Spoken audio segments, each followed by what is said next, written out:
কি লেখা থাকবে? মানে প্রশংসা, প্রশংসার পতাকা। বিষ্ণু ঈসা ইসলাম সবচেয়ে বেশি আল্লাহর প্রশংসা করতেন, আল্লাহর শুকর গুজার হতেন।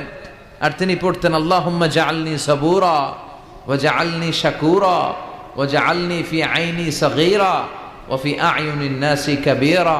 এর মানে হলো, আল্লাহ আপনি আমারে ধৈর্যশীল বানান, আপনি আমারে শুকর গুজার বান্দা বানান। আল্লাহ আমার চোখে আপনি আমারে ছোট বানান, গোটা বিশ্বের মানুষের চোখে আপনি আমারে বড় বানান। পড়েন আমিন। এজন্য সবসময় শুকরিয়া করতে হবে কার? করলে আমাদের লাভ না লস? বেশি বেশি শুকরিয়া করতে রাজি আছেন তো? আসুন আওয়াজ করে আমরা পড়ি আলহামদুলিল্লাহ। আল্লাহ আমরা যেন বেশি বেশি তোমার শুকরিয়া করতে পারি, তুমি তৌফিক দাও।